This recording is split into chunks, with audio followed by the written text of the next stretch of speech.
Hello everyone, I wanted to do a few videos that were going to be critical of certain bands that are now popping up as being the saviors of the modern metal movement. This band in particular, Blood Incantation, has been media darlings for a little while.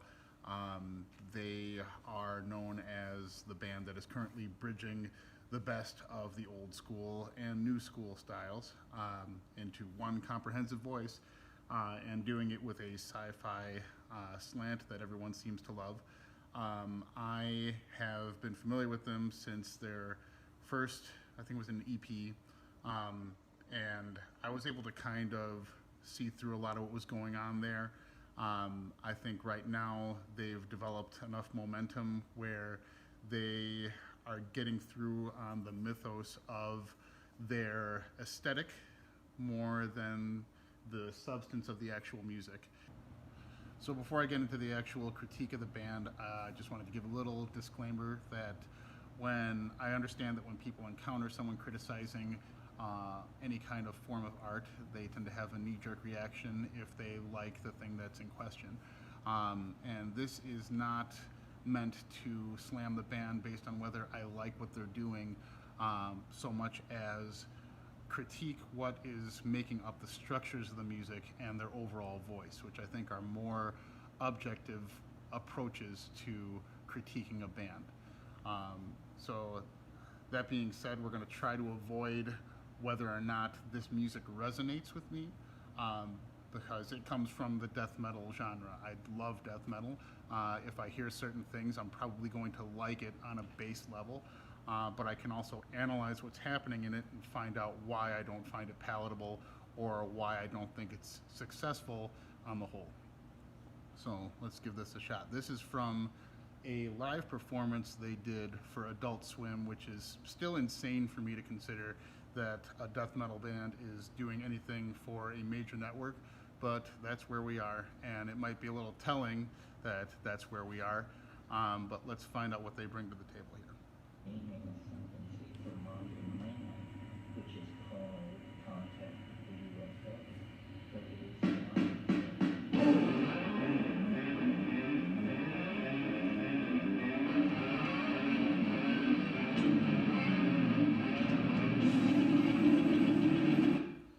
So let's talk about what that is right away. That is not a riff. That is an exercise. It's now I'm not a very music theory focused musician, but from what I understand, if you take a note pattern and move it up the strings of a guitar, I believe that's called a legato pattern.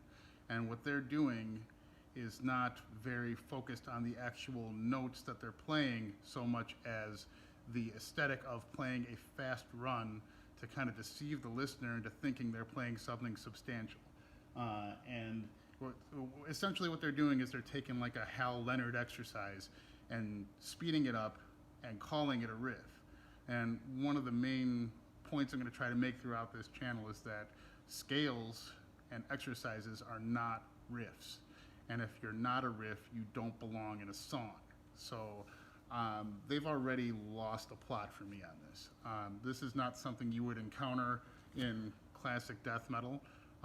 You only really encounter this kind of thing in modern metal, which is more scalar, more focused on arranging existing note patterns than finding your own voice and committing that to throughout the course of a song. So let's find out where they go from there.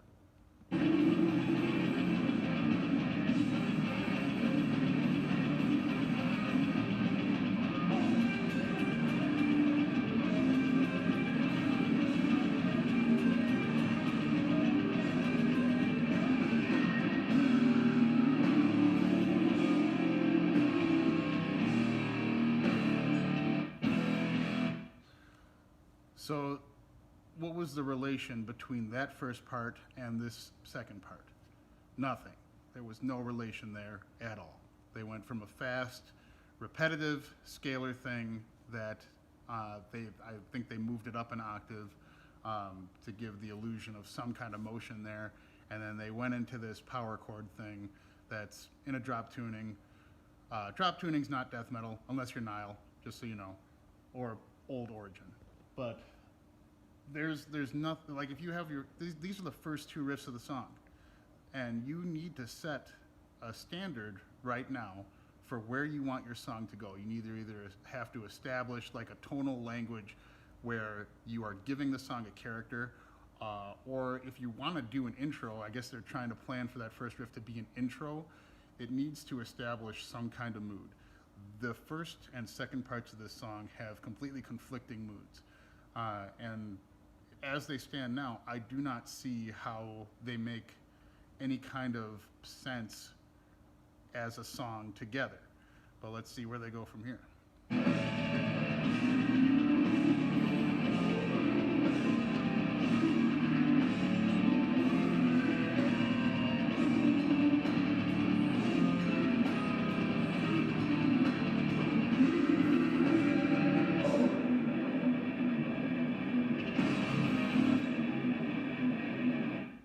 So let's talk about this transition. They knew they couldn't go from that second part to this part, so they decided to let the percussion, the whole rhythm section drop out and have the single guitar take it where it needs to go. It's a metal mainstay. You know, bands have been doing this forever. Suffocation does this all the time. But when they did it, they had already established a mood that carried the song. So they might have had a drastic tempo shift here and there. They might have used this trick to try to propel the song in a different direction. This, however, they don't have enough of a foundation established before they go ahead and do this kind of thing. To me, I don't know what this song is trying to tell me. I don't know what its mood is. I don't know what the center tones of it are. I'm not sure what it's trying to say. And if you're three riffs in, you need to have something to guide the audience at this point. And I think I know why this kind of stuff is getting over with crowds nowadays, because people don't really have the attention span to understand how a tonal language can fluctuate throughout the course of time to give the defining characteristics of a song. So what they're looking for is a hodgepodge of riffs that are exciting or different sounding, just to give them something to focus on. I mean, I don't think that I think the days of like reading along to a booklet and really understanding the nature of a song are kind of behind us. And I think that a band like this is capitalizing on that. And that's really unfortunate to me. But they could bring it around. You know, let's see where they go from here.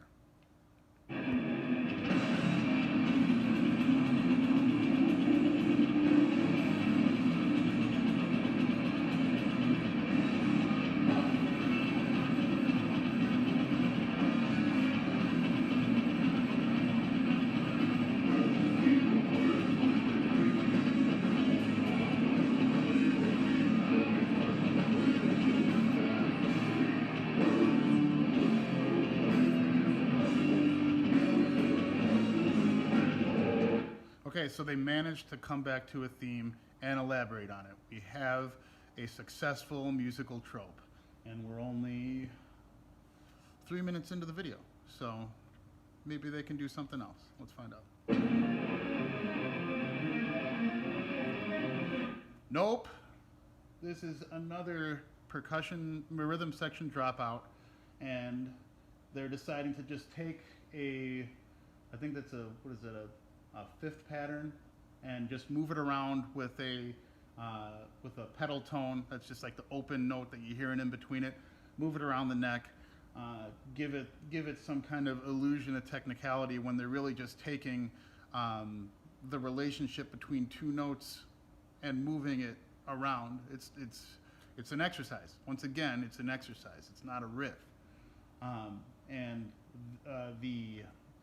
the emotion you get from that interval, that fifth interval, it's something that has been established forever in the death metal lexicon from bands like Death. You know, if you hear this interval, you're gonna think Death. You'll most likely, if you're familiar with them. And I know this band is influenced by Death. I know they want to be talked about in the same breath as Death. And the one thing they may have in common with Death is that Chuck Schuldiner was a terrible songwriter. And if you were to go back and ignore your affinity for the style and actually look at what he's doing from riff to riff, you'll start to see it. I never wanted to admit it either, because I grew up loving Death, but that right there would fit right along with what Death did towards the end of their career. So let's see if so right now they have gone from like a slow, doomy power chord passage to whatever this pseudo tech part is now. Let's see where they take that.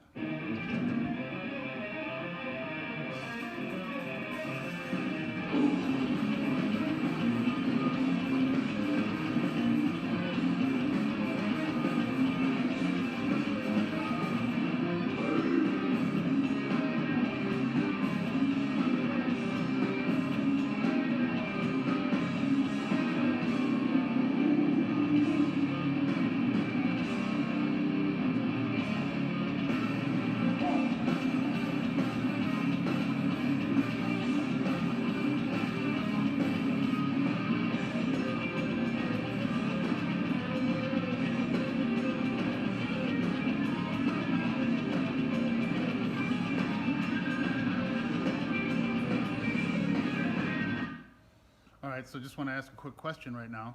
Do you remember how this song started? Because I do, just based on how angry it made me, but based on tonality and how it would fit in what the song's trying to tell you, do you remember? Because I bet a lot of people wouldn't.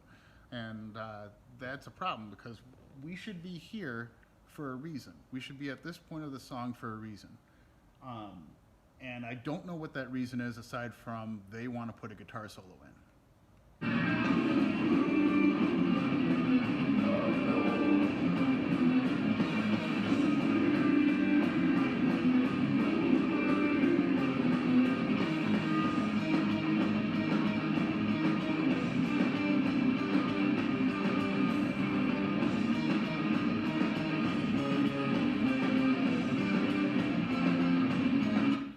That sucks, just so you guys are all aware.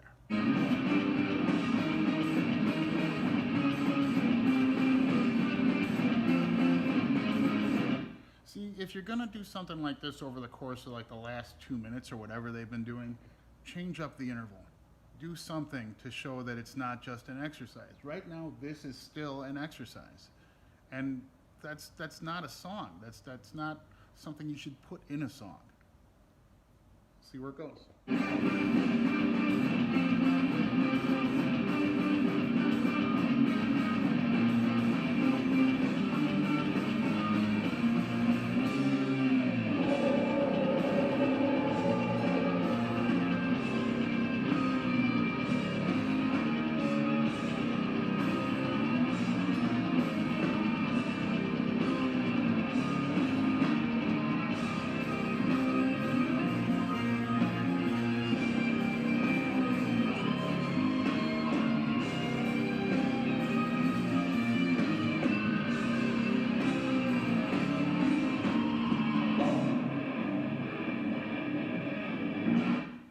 Starting to pick up on a pattern here, because they wanted to cram that spacey part in because they know that that's their bread and butter.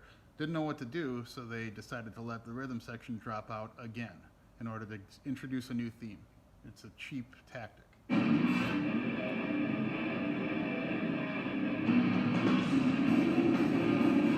When you do something like that, you can get away with anything. You can get away with a tempo change, you can get away with a tonality change, a key change. You can do whatever you want when you do that kind of thing. It's a super cheap way to structure a song.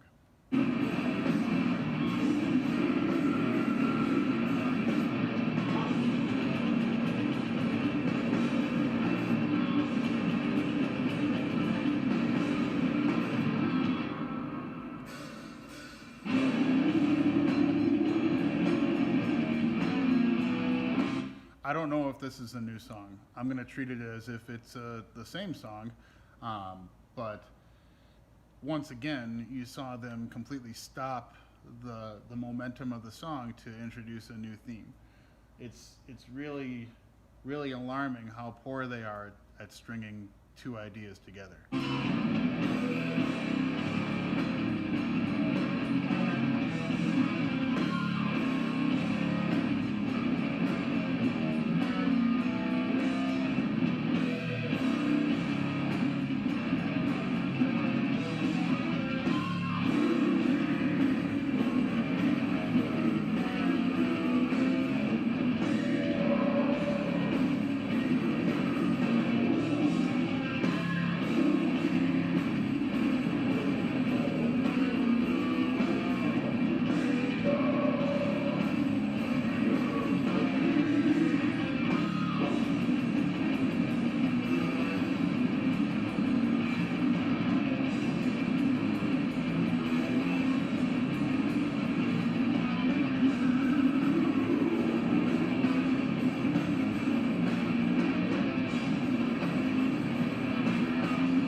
So they made something work for a bit, then did the same exact thing. Stop everything, introduce a new theme.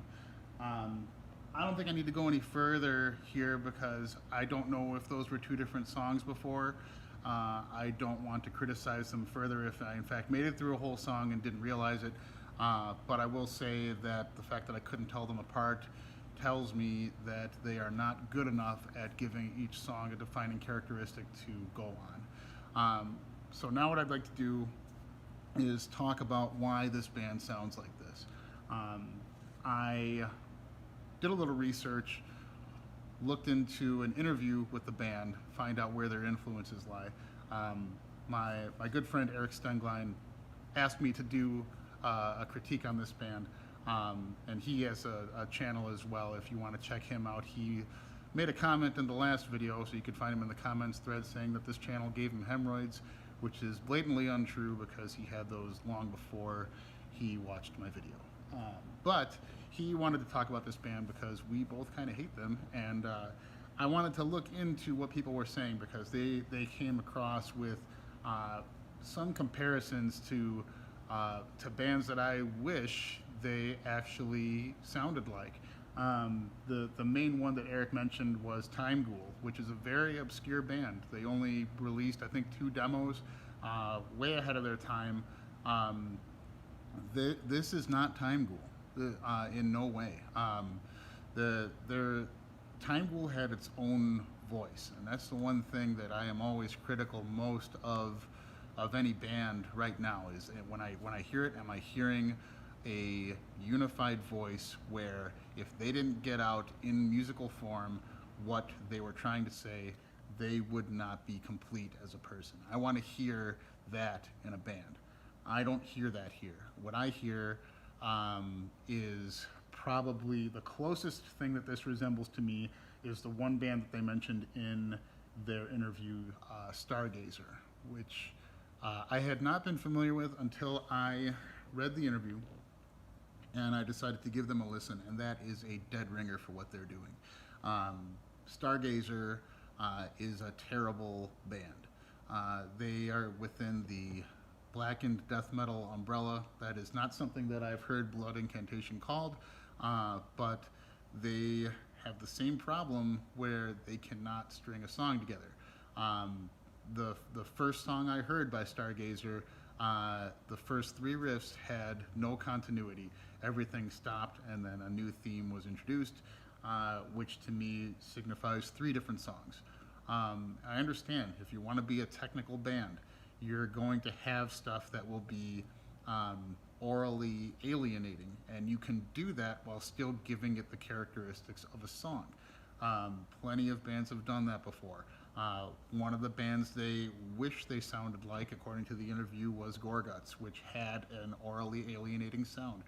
They were successful in creating their own, essentially, musical language out of the more percussive attacks on a guitar, like pick scrapes and all kinds of stuff that is normally unpalatable. They managed to make it work. Nowadays, bands will decide that they're Gorguts influenced if they have parts that are what they consider atonal, which means that they maybe have tritones or minor seconds here and there. That happened a couple of times here. Nothing made me think Gorguts, not in the slightest. Another band that they said in the interview that they were surprised no one compared them to was Lycathia Flame. There's a reason for that. They are not in the same universe as Lycathia Flame. That band, although flawed, presented their own voice with their own unique characteristics, and I haven't heard much like it since. A lot of their music was surprisingly major in tonality, but they made it work, and the music felt like it was. It sounds lame. I don't want to say the word journey, but it felt like it was going places. It was like pilgrimage music. The music was about getting to a destination. This is not about getting to a destination. The songs don't build to a climax. They don't. They may have a climax where the stuff kind of slows down enough to allow for a guitar solo, but that is only effective if the parts before it allude to the necessity of a part like that afterwards. Not getting that here. So yeah, not Lycathia Flame, not Demolic. I hear people say Demolic a lot. That is not true either. Demolic managed to create its own musical language as well. People are going to be talking about that album forever. This is not Demolic. They managed to get the singer from Demolic on their new record. I don't know how that's possible. This band, which is no longer visible here, this band managed to tour with Immolation. I do not know how, but we've gotten so far removed from what death metal is and what it should be that when you hear an aesthetic like this, it triggers a response in you where you're like, this is old school, this is what it used to be. And they have some of that technical aspects of the modern metal movement, so they're bringing it together. The 2 voices are unified. No, that's not what this is. There's plenty of bands that are doing that. I think my band is a band that does that much, much better. And of course I'm biased, but I would love to get into a reasoning for that too at some point. But yeah, this band is. It's a lot of parlor tricks, and the interview also said that the most important thing to them is the overall encompassing voice, right down to the aesthetic. Everything that they have on stage has been planned in advance to provide a backdrop for what they are trying to tell the audience. And I watched the video. It's 4 guys wearing their own t-shirt, which is lame as fuck. And I looked into their cover art. I actually loved the cover art of their first EP. It was a planet with like a ring around the planet, and the ring was made of human skulls. I thought that was fucking sweet. The second one after that was kind of like an Angel Corpse album cover, like a red terrain with a lot of like busy work going on. And the new one is a picture of an alien.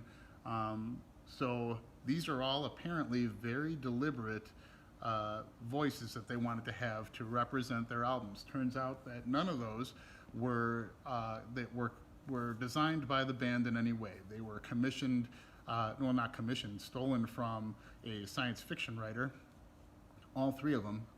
And that to me isn't something where you have come up with an idea, you wanted to represent your band, you wanted to represent this particular album, so you come forward with that.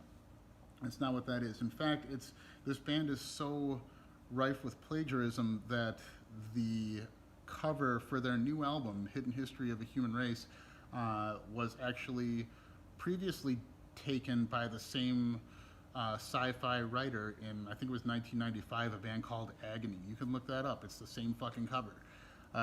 So for all of this planning that went into their overall overarching thing, they have covers that in no way represent their voice and have been put in place by an artist long before they decided to be a band.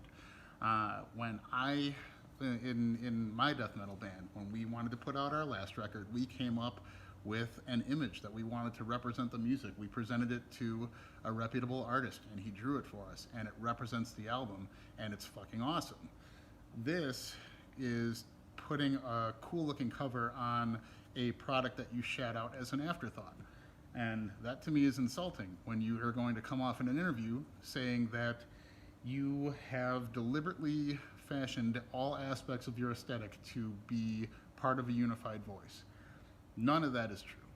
None of that is true for this band. If you want to listen to a death metal band that has science fiction elements, try Mithras. Maybe when Hypocrisy decided to start becoming an alien-focused band. Although the Fourth Dimension is like a doomy record, a lot of people didn't like that. The one with Roswell on it, or The Arrival, I think it's called. Try that. You know, I don't like what the posthumous Deeds of Flesh record is, but they're deciding to do that as well, and I think that stuff sucks, but it has more substance than this still, because there's still remnants of the old Deeds in that formula. This is not legit. This is not music with heart behind it. You can hear and dissect motive in music if you try hard enough. And this is a band that if you were to get immersed in the bombardment of musical stylings they throw at you, it could be easy to lose that message. But if you do a little bit of analyzing, you can see that they don't have their heart behind this as much as they say that they do. And I really do think they're trying to pull the wool over a lot of people's eyes. And that is why I don't think that the media claims of them being the saviors of the modern metal movement, as much as we need someone in that position right now, is this band. I really don't. So that's about all I have to say on that. Feel free to shit on me in the comments if you disagree. But I'm going to be taking on other bands in the future, so stay tuned for that. Thanks.